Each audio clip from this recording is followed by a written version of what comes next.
Light it.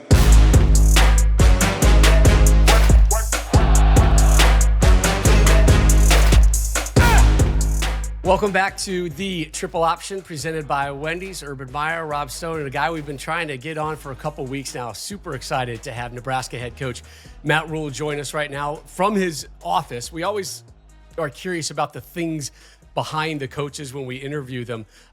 But as Urban said off camera, it wasn't so much the things behind you, Coach Rhule. It's the stuff that's happening up top here, this shade of gray that always seems to hit head coaches after a certain point. First thing Coach notices. It's the lighting. He said it's the lighting. The lighting. It's the light. Yeah. It's the you know what? It's this is like the part transfer portal, part NIL, part Big Ten being at 18 teams now. It's a little bit of everything. Maybe a little spring game in there as well. We'll get to all that in a second, Coach. Hey, Coach Rhule, great to hang with you, man, and much respect. Tom Osborne is a dear friend, and I go back in my career, and I studied in Nebraska at a very young age. They were the first school, Rob, to invest in the student athlete, and I mean that sincerely. They in the strength training, and this is way back when, and so I've always been a huge fan of Nebraska. One year we went and played them. I had my manager get a golf cart. I put a hat and sunglasses on. I just asked him to drive around. I wanted to see this crowd. It's the best, as good a crowd as there is. And in the 90s, they were the mecca of college football. You joined the Big Ten, I think, in 2011, and they've had some good years, but not the great years. What obstacles have you seen since you've been there, and what promise is there that someday Nebraska can get back to the Nebraska of old? I've kind of always likened it. I've kind of always tried to explain to people what I saw when I got here. Like, you sometimes you go into you go down south, you go up north, wherever, and you see like these beautiful old mansions, right? And beautiful pillars, just beautiful bones. But the paint's chipping, the windows are old, the landscaping's dead. And that's kind of what this felt like. It felt like, you have this amazing fan base. You have this history of excellence.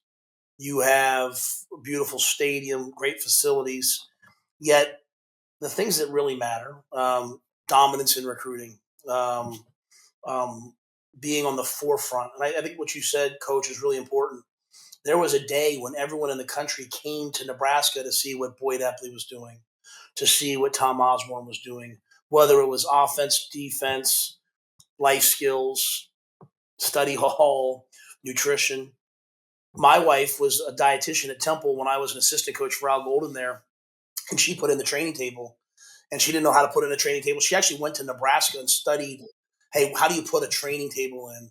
And she went back and did like this little miniature version at Temple. So we were always on the forefront. And when I got here, it was like, there was this real feeling of, well, we can't do anything new because this is how you do it at Nebraska. We've been, this is what won for us. And we were doing things in 2022, 2023, very similar to what we had done in 1995. And as I talked to Coach Osborne, it wasn't about recreating the past. It was getting back to that mindset of, let's be on the forefront of technology, sports science, recruiting. Let's do things better than anyone else is doing them. And I think that shift was maybe a little uncomfortable for people. It sometimes feels like, hey, are we not being respectful to the past? But I'm blessed that Coach Osborne has really kind of paved the way for me and said to everybody, like, if Matt wants to flip sides of the stadium, let him flip sides of the stadium. If Matt wants to change the locker room, let him change the locker room. Like, Coach Osborne did that. And so we're trying to be the best. I mean, if you came and saw our building, I think we probably have the best facility, the best training table. Like, we are at the forefront again, and I think that'll hopefully help us attract players. One thing that's always intrigued me about Nebraska is the recruiting piece. That back in the day, I think California and Texas were the big, the home state, as you will, because there's just not enough players in Nebraska. And then they went to the Big Ten, and I always wondered, like, where would you go reach as far as, it's more national recruiting now with the access, but where do you go? Where is your home recruiting base now that you're a Big Ten? Back in the Big 12 era, or Big 8 even, you had that quarter of teams along there, the Oklahoma State, Texas A&M, and you go get those players, great players. Where do you see that Nebraska fits as far as recruiting? Yeah, we kind of refer to it as like the 500-mile radius, but for us, it's really Kansas City, St. Louis. You go back, the history of the players who came out of those places and came here and had success. So sort of reestablishing ourselves in those two cities and then the schools between, going up to Chicago, battling for guys in Chicago, and then it's Nebraska up through the Dakotas. I during my time in the NFL, Carolina, I went out to North Dakota State. I went and watched Tristan Wirfs at Iowa. I did Northern Iowa. I just never went to Nebraska, and I was like, well, why are all the best linemen coming out of these FCS schools, like the Dakotas, and they're not coming out of here? And so we take Montana, we take North Dakota, South Dakota really, really seriously, especially for big players. And so sort of that Dakota through Nebraska into, as I said, Kansas City, St. Louis, Chicago. We've had some success in Denver, and then we're going to go to Texas, California, and Georgia, Florida. As you said, things have gotten so national. I think as you look at across all schools, you look at Ohio State, like the amount of Ohio guys maybe 20 years ago to now how much more national it is. Look at Penn State, how many Penn State, Pennsylvania guys till now how national it is. So we want to be relevant kind of in all the major metropolitan areas. So if we get them on the first crack, great. If they go into the portal, there's still a lot of relevance with us. And I think now with USC, UCLA, going to California makes a lot of sense. It's a quick flight to Nebraska. It's not too far. Your NIL goes a little further here than it does in California because of taxes. If you want to leave the state, it's a good place to come. And then you'll probably have a chance to go back and play a game in your home state because of the teams that are there. One more question about recruiting, because I think this is intriguing. It's probably ever changing, but do you have a percentage of high school versus transfer? Back in the day, remember you save these 3-4 for junior college.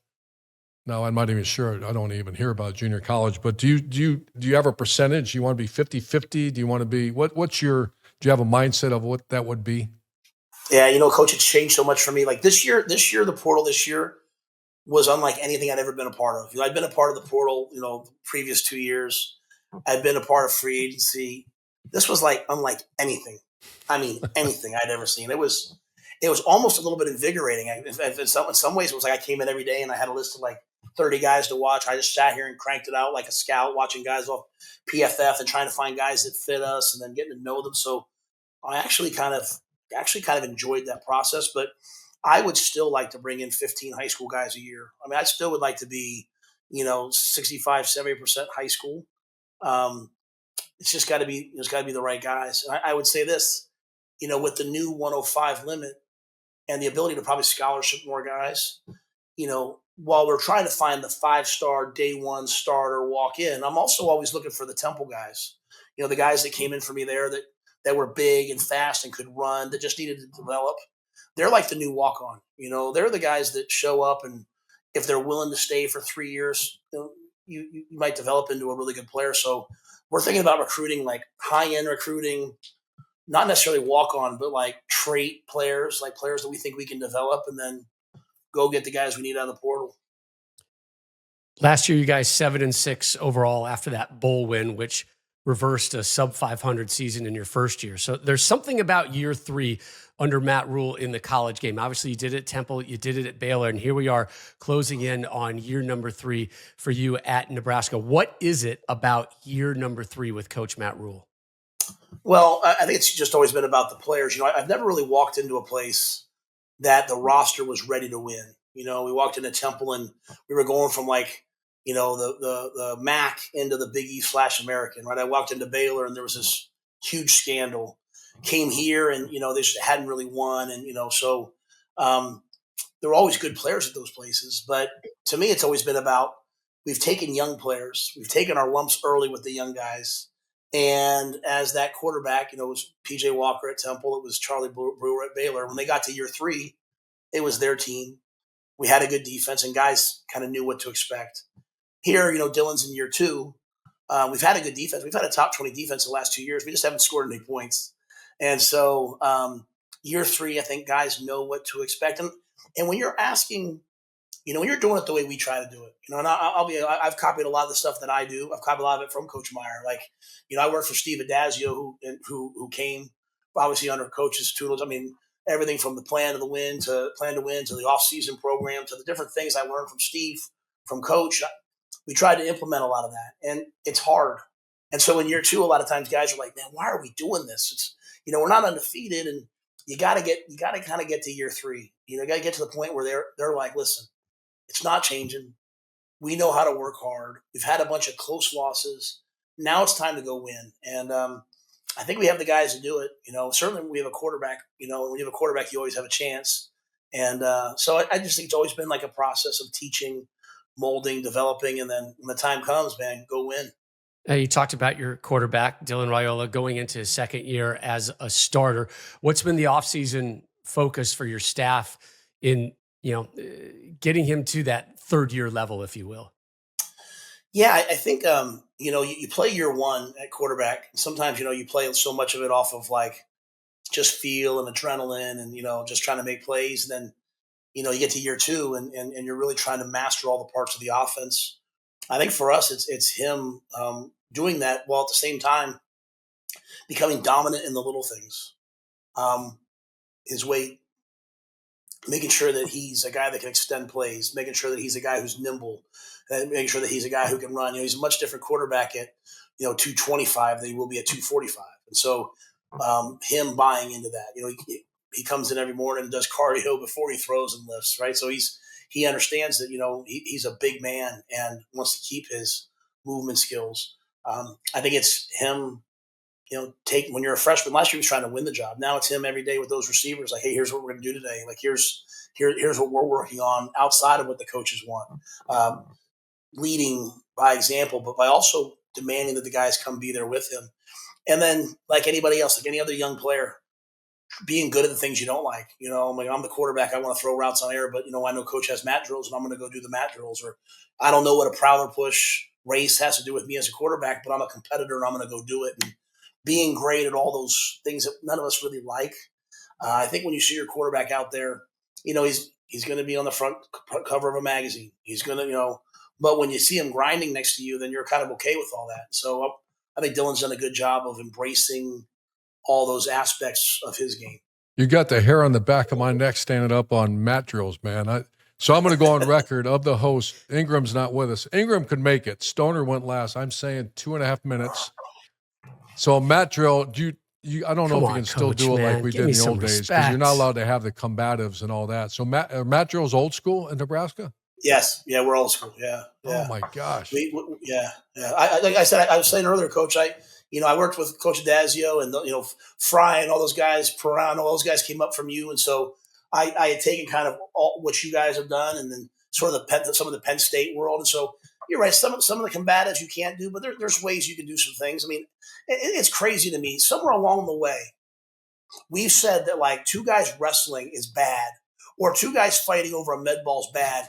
Yet people pay so if you do it, I might lose my job, but people pay like $100 a month to go to a box and do CrossFit and do crazy things. And then the people that are saying it's bad to do this to kids are the ones listening to David Goggins say run 400 miles. Like, doing hard things and doing tough things and challenging yourself is what our society and our children need now more than ever. And so, like, our coaches, they want to walk through and they want to do route trees and all that. I'm like, you can do that later. Like, we're coming in twice a week and we are challenging our minds, our bodies. I'm challenging the coaches. And, the players like, what's this have to do with winning? And the famous Coach Paterno line was always, it has nothing to do with winning, but it has everything to do with winning. It's like, so yeah, I believe in it, and I'll never, ever, ever. They'll fire me before I quit doing it. All right, I'm a bigger fan of. I was a huge fan of Nebraska. Now you're all in, Coach. Yeah. Let's go. So, Coach Rhule, my mom's listening back there in Lakewood Ranch, Florida. She has no idea what a mat drill is. All right, so tell Joy Stone tell her what a mat drill is. She's all right. She produces Division I athletes. She's all in. So it's really two things, right? So it's the overall. It's like a series of stations where we're in sort of competitive. Can't say combative anymore, but competitive things where we're pushing ourselves to the limit. And then for us, the true mat drill is, we're gonna line up. We're gonna line up 8 lines deep across a mat, and we're gonna do agility drills and movements and off of command. And if one guy messes up, we all go back, and you learn the power of accountability. You learn the power of like, I'm going to go hard, but if the guy next to me doesn't go hard, the guy behind me is just a little bit off, then we have to do it again. And I think it's really good. There was a day like when the players came to college and they wanted to see what their dorm room's like. Now most players come to college and they want to know if they don't have to have a roommate. We all just want to be so kind of separated and isolated now. And the world's changed, and I get it, but there is something about a unit, and there is something about knowing who you can count on and who you can't count on. So it's a challenge, and I run the actual mat itself. I run the mat. That's my one thing I do in this program consistently, because I want to be able to watch the players and see who's embracing something that's hard and who's getting through it. Anyone can get through it, but who's attacking it. And if they can leave our program and they've learned to attack hard things, then I don't know, they're probably gonna have a better life. Is there a mat drill? Is there a mat drill winner out there, Coach? Like a crown, a belt? Do you? No. But what we do is after every we watch them, and after every day we after every practice in the different groups and the bigs, common skills, they're either in a black shirt or red shirt, like they're tiered, so they know kind of exactly where they stand, right? So there's there's honest feedback based upon your performance. I think the greatest thing you said is mat drills, Rob, is the accountability and discipline. Yes, the drills are really hard. At times they're miserable, but the fact when an older player is in that first line and they get through, and that freaking freshman or sophomore comes up and his foot's on the line, he's not in a football position, he twitches when he shouldn't twitch, and then they have to go back. You see some stuff now. A great leader is not going to put up with that very long. So this is your show, though, Matt Rhule. I love it, though. Let's flip the switch here. So the spring game, you made an interesting comment. I went to visit Oregon last year. Dan Lanning had me speak to the team, and I loved it. And all of a sudden I looked around and I said, "Where's your offensive line?" He said, "Well, we really don't have a first string, second string, third string in spring because guys might move on if they're not where they think they should be. Their agent or whatever tells them to move on." And I was like, oh my gosh. And then I see the potential of Nebraska. Rob, Nebraska's spring game is like a game. I mean, it's like Ohio State. It's like one of the 4 or 5 programs in America. You have that kind of fan base. If you pull a spring game, I can imagine there's Husker Nation is going to be a little pissed off, but I get it.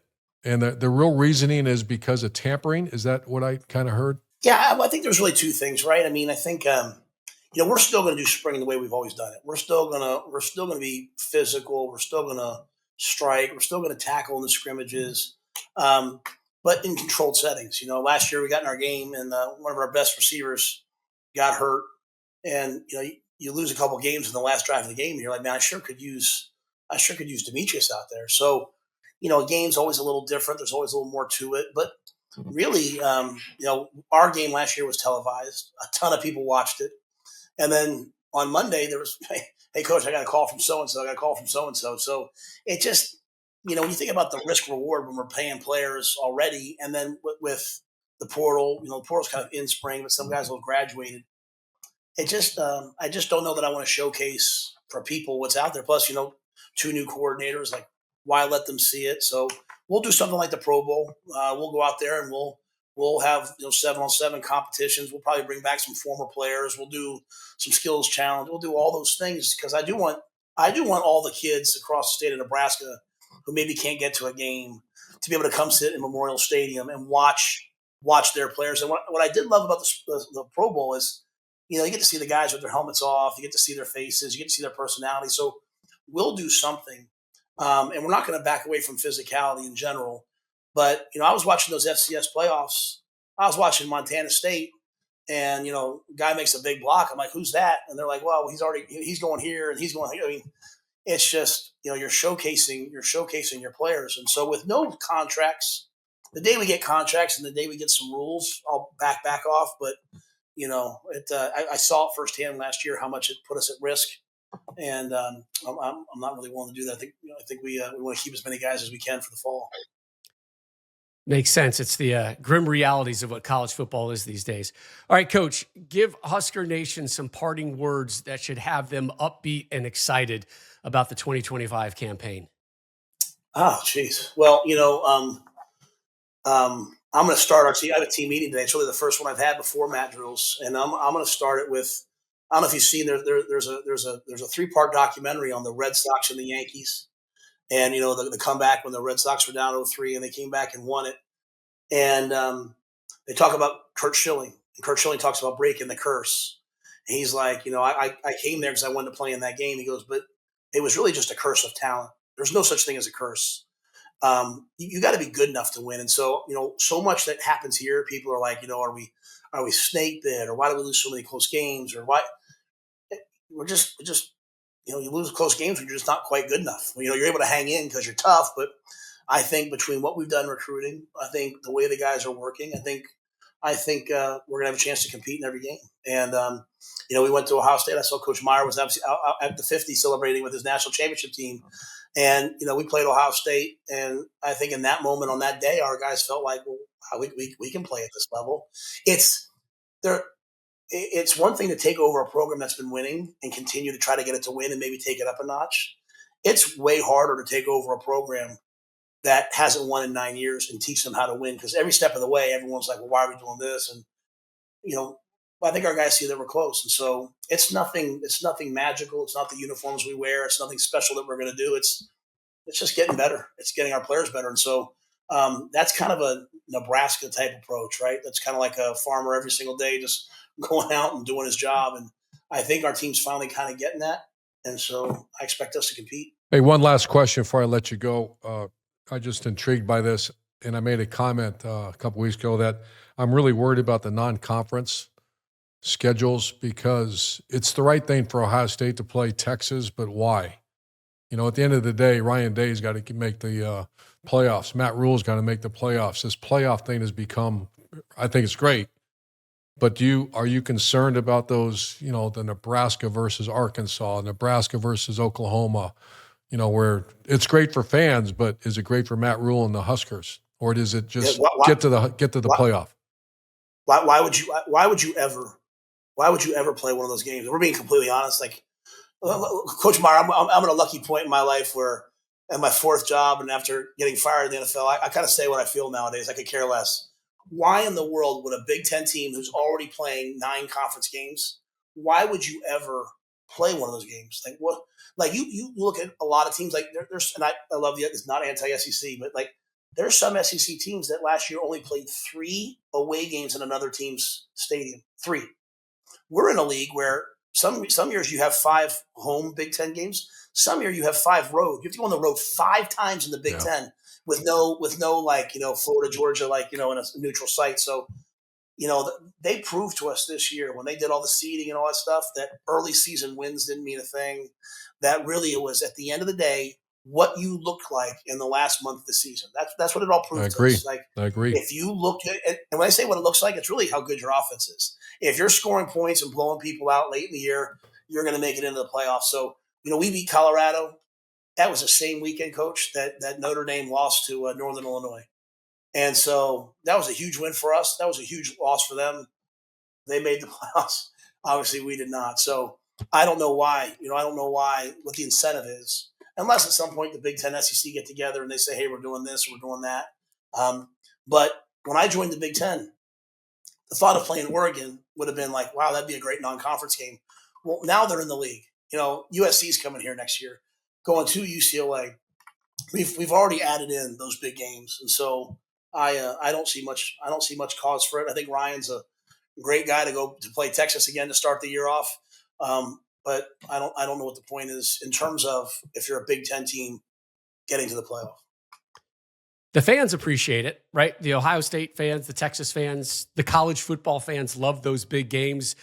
And you've got some big games, as you mentioned, Coach, to close the season. You guys got a great opportunity to close strong at Penn State and then home to Iowa. And you've got 2 big Cornhusker fans cheering for you right now. Coach Matt Rhule, enjoy the rest of the spring drills. Get those kids on the mats immediately. Let's go.